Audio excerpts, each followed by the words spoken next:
Stop listening to the media about Ben Simmons. Open your eyes and discover the real reasons behind his fall from grace. February 10th, 2022. On the day of the trade deadline, the Philadelphia 76ers traded Ben Simmons, Seth Curry, Andre Drummond, and 2 first-round picks to the Brooklyn Nets for James Harden and Paul Millsap. The 76ers president of basketball operations, Daryl Morey, traded one half of the franchise's superstar duo to get his guy Harden back. A superstar who just signed a max extension, who was coming off an all-star year, and who was only 24. I know recency bias is blinding, but let's not forget who the 76ers traded.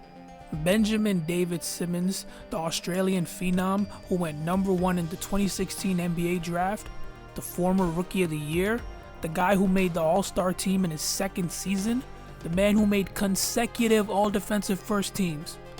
The Ben Simmons who was putting up triple-doubles on a nightly basis. This is who the Brooklyn Nets traded for.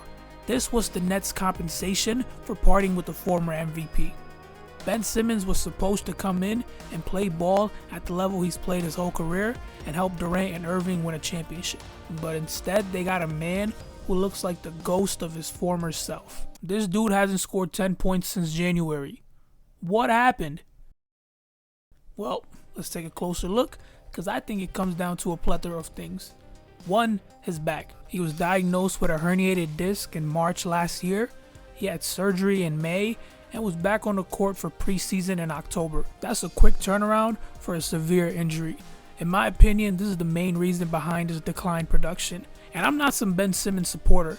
I have time after time expressed my grievances with his game. But the man could ball. They were calling him the next LeBron, and yeah, I know, they compare any forward that knows how to pass the ball to LeBron, but seriously, his nickname was the Fresh Prince. I'm not looking at this case through tinted lenses. A herniated disc is no joke. Tracy McGrady, Steve Nash, Ralph Sampson, just off the top of my head, all phenomenal players who were riddled with back injuries that definitely hindered their ultimate potential. Simmons couldn't even move when he laid down. For him to even be on the court is impressive.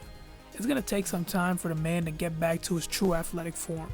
Number 2, it's his lack of playing. After the infamous pass out of an open dunk in Game 7 of the 2021 Eastern Conference semifinals, he didn't play for a year and a half. Holding out from playing basketball for that long is going to take its toll. That's a lot of time off the court. And the way he conducted his exit out of Philadelphia, not coming to training camp, being fined for it, then finally appearing and getting kicked out by Doc Rivers because of his attitude, makes it appear that he wasn't putting in the work he should have been. How could he? He wasn't even playing, and he wasn't recovering from anything physically during that 76ers saga. So the only conclusion we can logically make is that he was sitting at home waiting, doing nothing. I can't really defend Ben on this one. Number 3, his role in Brooklyn.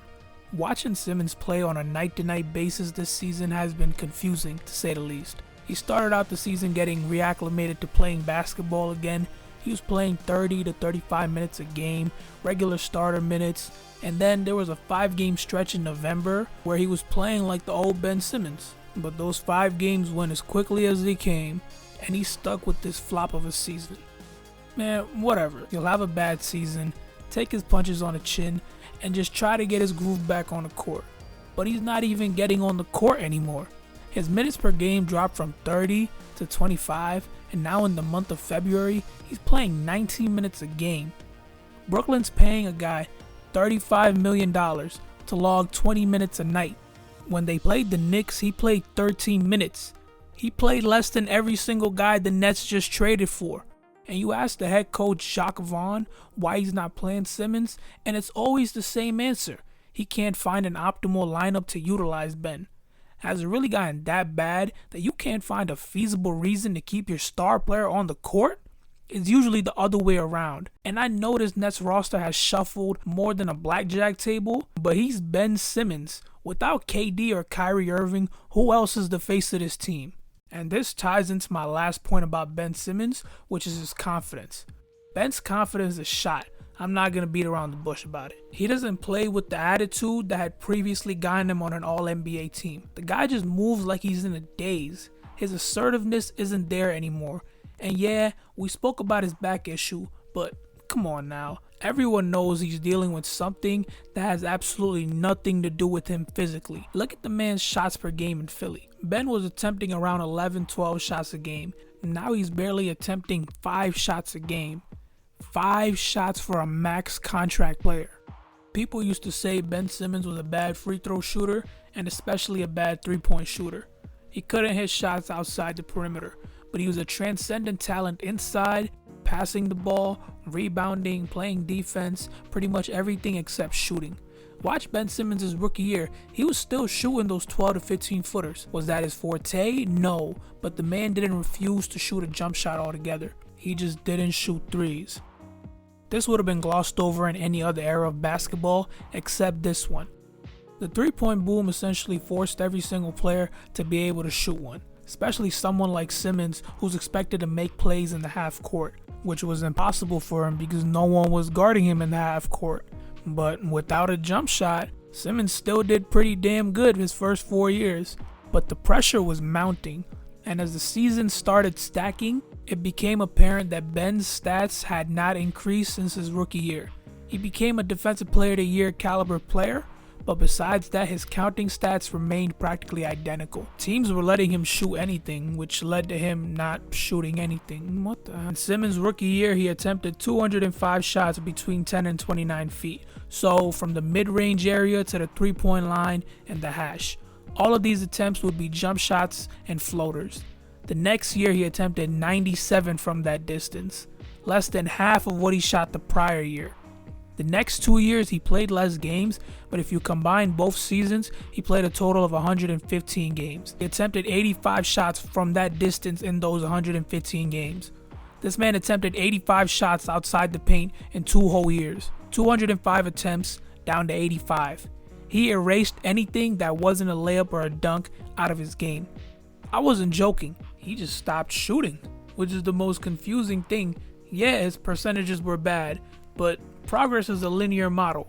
The further you progress, the more shots you make. The more shots you make, the more shots you take. Simmons isn't progressing his jump shot. He's eliminating it.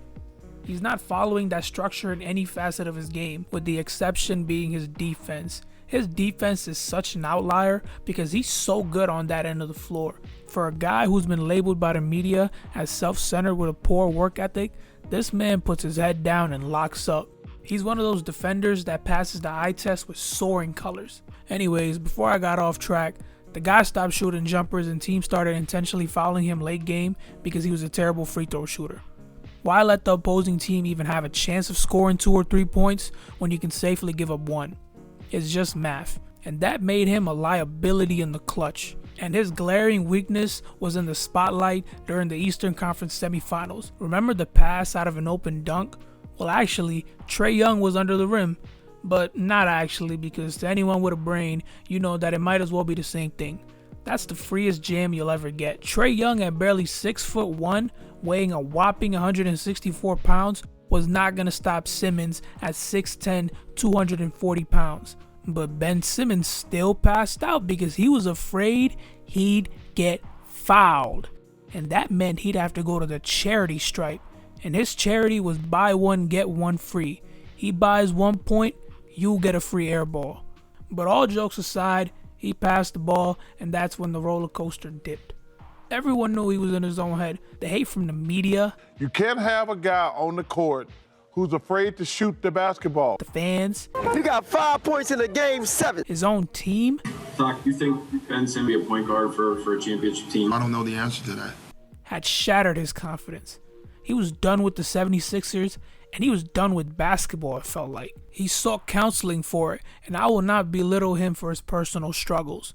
But it's clear his problems aren't confined to just the court. None of us have ever been in his shoes. What I will say is that it feels like we haven't seen the real Ben Simmons since that loss. But here's where I think Ben can do his best Don Draper impression and try to pitch his career revival. He's too talented for mental blocks to hold him back, especially when he has so much youth remaining. The guy is only 26, so he has plenty of time to recover physically and mentally. Don't just let the media completely write him off. It's very possible for Ben Simmons to have a redemption arc. He's achieved plenty of things individually so far in his career, and he's been on playoff teams that designed their lineups around him. He was one Kawhi Leonard game winner away from the Eastern Conference Finals. This dude is not some scrub off the streets. He has the ability, or else he wouldn't have the accolades he already does. People have been leaving him open his whole career. At some point, he's going to have to shoot or drive. But the decision must be made. That's what we're banking on. Ben Simmons needs to make the decision. He can't pass out of this one. Thanks for watching.